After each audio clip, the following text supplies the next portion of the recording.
jërëjëf dama am lu ma metti parce que lu day ni président de la République wax ndaje mu demee noonu wax lépp ba mu jeex tuddul ñiy daan seen doole ci réew tuddul xale yi nga xam ne xaaruñu ku leen defal financement tuddul ñi nga xam ne amuñu diplôme te tey jii góorgóorlu nañu ba amal seen bopp seenu xëy te mu waroon état.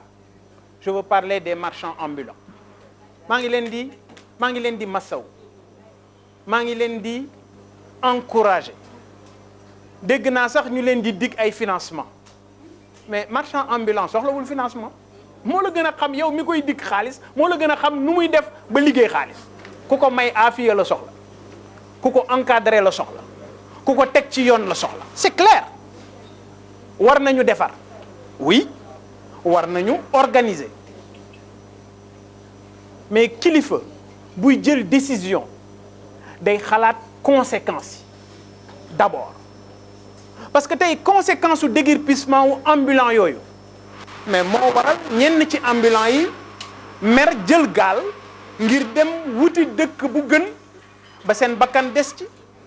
may jaale njabootu aada ak njabootu El Hadj et les marchands ambulants dañu contribuer ci xeex bi ngir jële fi Macky Sall. Je me rappelle événement yi fi amoon en mars Ndofane Moussa dafa bàyyi jabar ak ñeenti doom marchand ambulant la woon ñu rey ko Moussa moomu 2021 nee naa ko ba say doom di am fukki at ak juróom-ñett maa leen yoreel solde weer wu dee kon man xaaruma li may def pour sama réew la donc je vais le faire mais ces marchands ambulants ils méritent notre respect nañu leen respecter nañu leen encadrer ni marchands ambulants yi sonne mais noonu la dawalkatu Jakarta yi sonne ñoom ñoo wutal seen bopp liggéey te mu waroon état ñuy góorgóorlu di dang-dangi di yor seen njaboot di ci góorgóorlu am seen dërëm ak seen tànk mais ñooñu dañ leen war a respecter dañ leen war a jàppale mais quitte des mécaniciens nga xam ne fu nekk fu ñu leen fekk jëlee leen fa tey jii transport nit ñi am nañu problème mu transport nit ñi ci transport bi sonn nañu jaaxle nañu dara waralu ko ay nguur yu cuune ay nguur yuy làmbaatu boo seetloo la ma doon wax ci Macky Sall yépp damay gis jeune gëm sa bopp yi di dagg ay vidéo di ko dugal lépp li ma doon wax Macky Sall dafa mel ni tey ñii fi nekk ñoom laay waxal te pourtant vidéo la ñuy dagg rek dugal moo tax ci biir programme yi ñuy liggéey dañ ci liggéey bu am solo wax ne naka la ñuy encadrer marchands ambulants yi naka la ñuy encadrer commerçants yi naka la ñuy fexe ba marché yi ñu daal di leen méngale ak jamono et boo xoolee ci biir livre tekki bi on en parle on a dit yow fonctionnaire u état nga ñëw jàkkaarloog commerçant boo xam ne xamuloo nu mu def ba liggéey ay milliards nga naan ko fi ngay liggéeyee danaa la ko defaral moo la gën a xam ne ñuy def ba ami milliards ma ne ñooñu nañu leen organiser marché yi ñu def ko ay société immobilière jël titre foncier marché yi jox leen ko ñoom ñu nekk ci ay actionnaire bu boobaa ñoom danañ tabaxal seen bopp marché yi te kenn du leen taxaw te kenn du leen jàpp ma ne école bu ñuy liggéeyee xaalis amul fenn école bu ñuy jàngalee nooy amee xaalis amul fenn et man suma gëm-gëm buggaan mooy du fonctionnaire u Sénégal yii ñooy génne Sénégal ci situation bi mu nekk c'est ma conviction gëw ma ne fonctionnaire yii c'est vrai bari nañu ils sont 188 000 181 000 astaghfirullah mais man ñii fi ne di ay fonctionnaire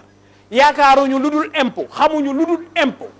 gëw ma ne ñoom xam nañu yoon biy tax nit mën a liggéey xaalis xaw ma ko gëw ma ko c'est ma conviction gëw ma ko tey jii la nit ñi gën a sonn est-ce que tey jii yéen ñi nekk ci réew mi ñetti weer yi ñuy wax ne ñetti weer yu baax la est-ce que seen dund changé na non bu seen dund changé ngeen wax ma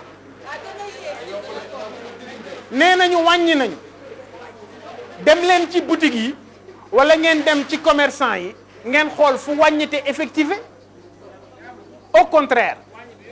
ba ci mburu mi dañ ne wàññi nañ ko nga wàññi poids bi wàññi njëg gi évidence la kon tey jii commerçant yi tey la ñu gën a jaaxle moi je vois des commerçants qui étaient à Touba j'en ai vu qui sont à Sandaga tey jii fi may wax ak yow nii ñenn ñi dem nañu Nicaragua ñeneen ñi ñu ngi Chine parce que fa la ñu nekk di daan seen doole waaw bu kër bàyyi neexoon danañ dem ma ne yaakaar la ñu am pour lu changer Sénégal Sénégal nag benn nit du moo koy changer ay nit ñooy méngooy xalaat ñooy méngooy gis-gis ñooy am yéene te seenug yéene du mooy lenn lu ma fu njariñ nekk ñu dem wuti ko bu ñu ñëwee séddale ko askan wi te nangu caa gën a néewle loolu mooy li ma gëm mais leneen loo xam ne président fàtte na cee wax démb mooy loyer yi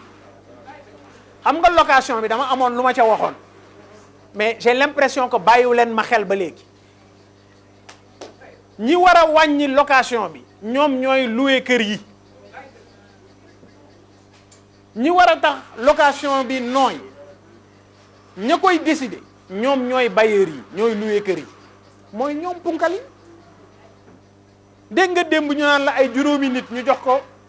5000 parcelles 9 personnes ñu séddoo 10 000 parcelles mais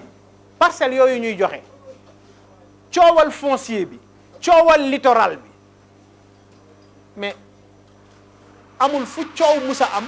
te ñoom waa impôt et domaine cëraluñ leen fu ñuy dagg suuf ñoom ñooy njëkk a séddu mais président dégg naa ko nangul suuf yi président nangul suuf yi suuf yooyu gars yi séddoo nangu ko nit warul am nee nga 2000 parcelles mais commencé ci sa bopp mais président Diomaye na commencé boppam il a 4 hectares 300 4 hectares 300 200 kër mën na cee génn kan moo ko jox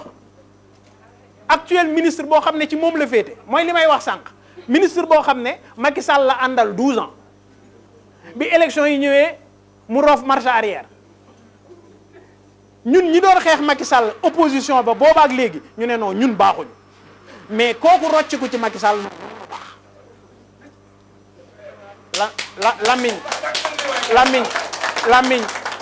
lamiñ bu waxul dëgg wax leneen kon ngeen xam ne li ñu jàpp mooy lii defar réew mi dong mooy li ñu tax a jóg te it ci loolu la ñu nekk boo gisee nit ñi am lu leen metti dañu waxoon ne dundinu état bi dafa ëpp nit ñi état bi ni muy dundee dañ ko war a wàññi ma ne leen est-ce que man Bougane dama gëm ne Macky Sall defut lu baax ci Sénégal moom loolu laa gëm Macky Sall jël réew mi pàccal ko fu nekk mu def fa direction fu nekk mu jël nitam roof fa yow nga ñëw jël nguur gi Macky Sall na mu pàccale woon direction yi nga bàyyi ko fa jël say nit yow it roof c'est comme pour dire Macky Sall la mu doon def baax na alors que man dama gëm ne Macky Sall li mu liggéey lu ci bari moom cancer au Sénégal la kon rationalisation dépense su état ak train de vie de l'état loolu encore une fois soxlawul majorité assemblée nationale pour wàññi li état bi dunde ak li état bi jëfe soxlawul ñu dem assemblée nationale ngir ñoom ñu ëpp fa parce que loolu ay décision la yoo xam ne ki yor caggal guy gi moom moo ko war a jël malheureusement c'est pas le cas dañu waxoon dañuy def appel d'offre appel à candidature mu am ay jeunes sénégalais yoo xam ne dañu xeex boobaak léegi jàpp ne bokkuñu ci kër yi nga xam ne dañu leen di defal coup de pouce ñu jàpp ne ñoom war nañu bokk ci liy defar Sénégal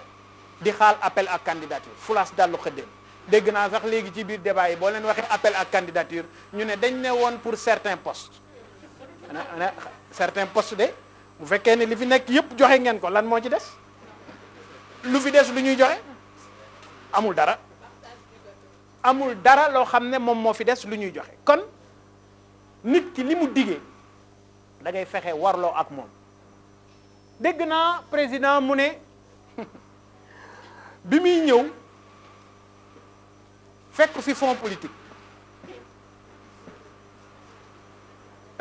monsieur le président man Bougane Gueye maay wax ak yow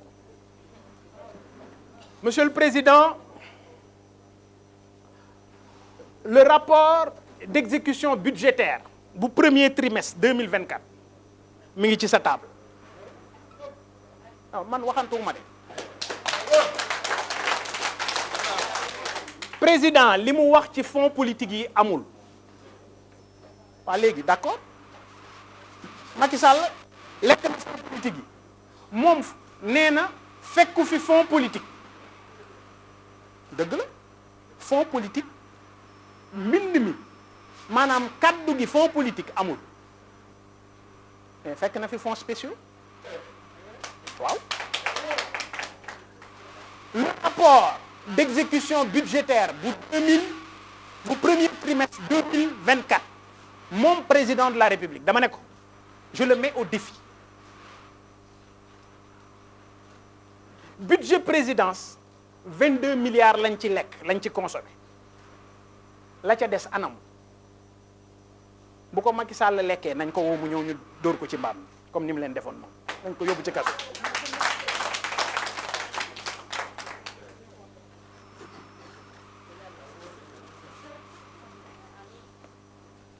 document bii mu ngi ci taabalu président ce document là mu ngi ci taabalu président le budget de la présidence de la République 28% lañ ci consommé li ci des anam le budget global 24,83% la ñu consommé la ci des anam donc moom président bu ne fekk fi fonds politique waaw nañu wax fonds spéciaux yi anam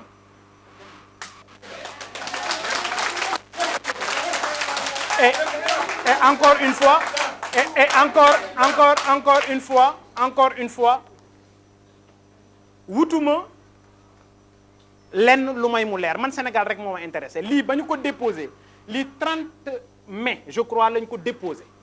mu ngi ci taabalu assemblée nationale président wu assemblée nationale moom président am na ci copie yeneen ci structure am nañ ci copie du document bu confidentiel nag balaa ñu naan woy gars yi danañ ko nëbb jant bi lii du confidentiel gis ngeen kenn bind ci confidentiel parce que alalu réew mi la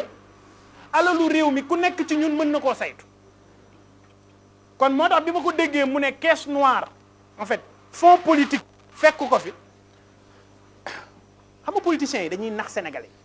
xam nga bu la nee man fekkuma fi fonds politique nga ne waaye gars yi dóor nañu fonds yi lekk nañ ko mais yow fonds yi li ñu voté 22% du budget 28% du budget la ñu consommé ci au niveau de la présidence et globalement 24,8% la ñu consommé mais cin faqul bënnul la fa newoon jógu fa ñu wax fu mu jaar mais ali kalaj gi mooy ñoom dañu waxoon ne fonds politique baaxul dañu waxoon ne fonds politique dafa xaraam man ci sama document programmatique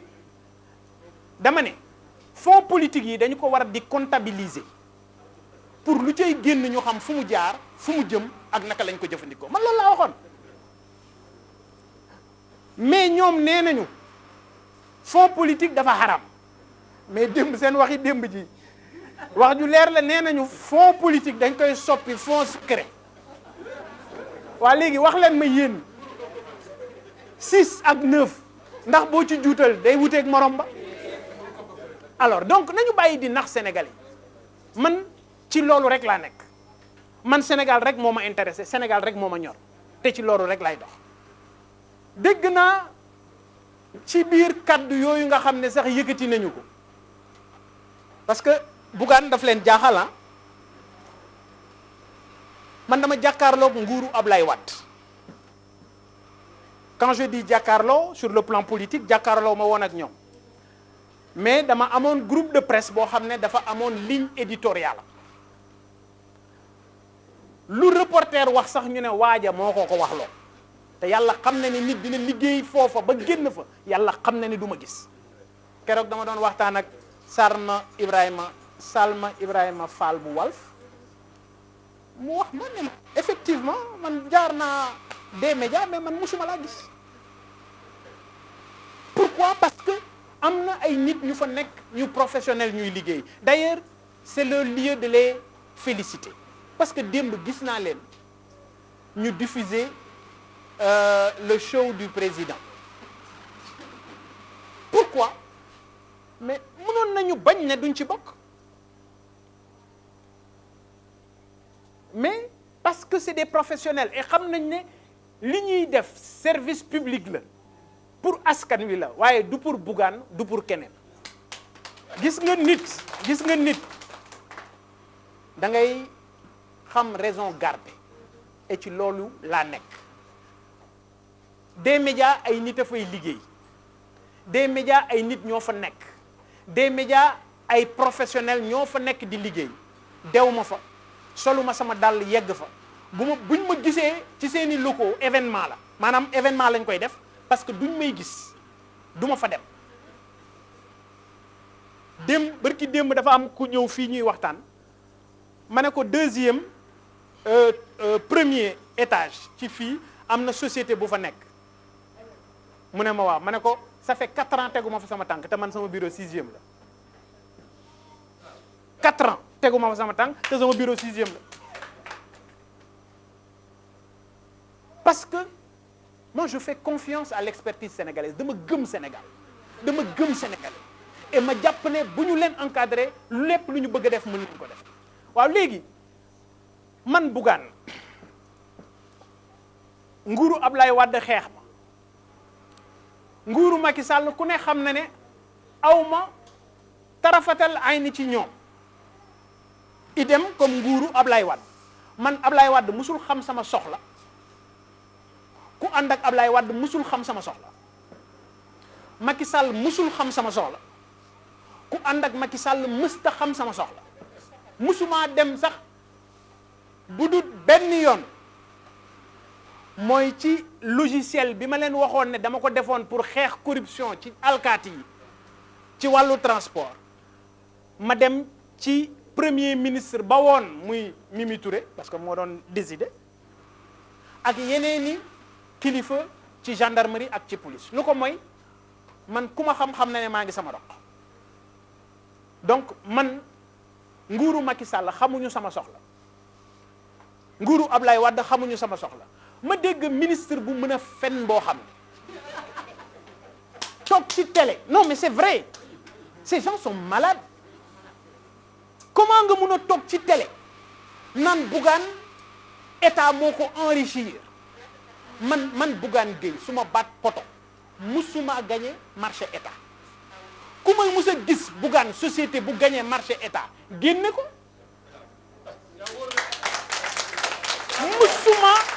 musuma gagné marché état man ndaare bu génn pay la man dama fayit man lépp lu ñàkk dut maye soxlaw ma ko li ma am bi ma commencé d'accord mais lépp c'est dans le privé budget publicité yi mu doon gérer au niveau de d'accord mais ku ne xam na ne yor naa fi IBM yor naa fi Nokia yor naa fi Baby Nutrition Danone yor naa fi Western Union yor naa fi Emirates etc. Il y en a énormément et ce que les gens oublient c'est que Nokia je gérais Nokia en Afrique de l'Ouest excepté le Nigeria et j'étais le manager de Grey Worldwide West Africa donc il faut que nit ñi bàyyi di sos il faut nit ñi bàyyi di yàq der il faut nit ñi bàyyi di calomnie il faut nit ñi bàyyi di sosal doomu aadama yi ak di sosal gor yi dem nañu léegi ba ci coowal impôt nga dégg ñu naan oui et puis quand c'est quand même malheureux quand j'entends le président de la République piètre en mathématiques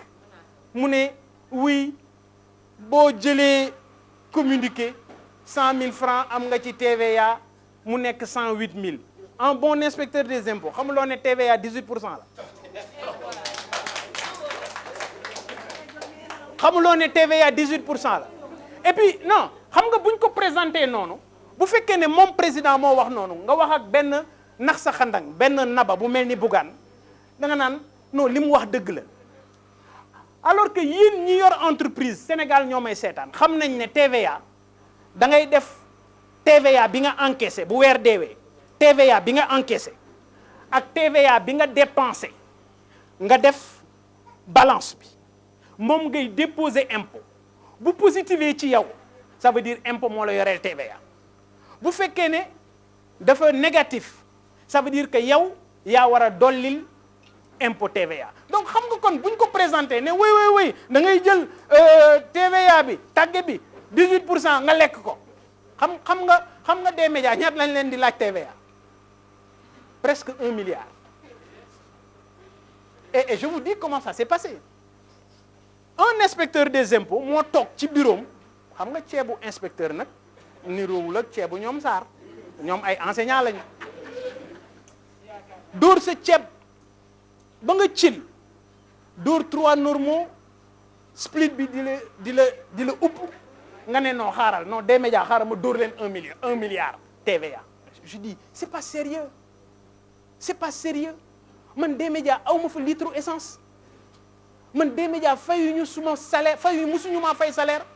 immeuble boobu ñu nekk immeuble boobu maa ko moom musuñu faa fay loyer. Ne pensez pas que les gens qui sont dans les médias moo leen di jox xaalis vous pensez que ñi nekk ci média moo leen di jox xaalis mais yéen ñi yor site yu ndawaan yi yéen xam ngeen li ci nekk xam ngeen ne lu ngeen toltolaanul lu ngeen góorgóorluwul lu ngeen defalul seen bopp mais amu leen ko donc bu ñu jël jeune reporters yi di leen dóor ci kaw patron de presse yi bu ñu jël ces vaillants cadreurs di leen dóor ci kaw patron de presse yi dégg naa sax ñuy wax naan oui dañuy jël seen BRS wala VRS dagg la impôt yow liggéeykat bi après duñu ko verser ñun man li ma jiite man xam ko nañ ñu ci këccët bokkuñu ci non yamuma foofu j'ai demandé à la direction de des médias Sen TV et Zik FM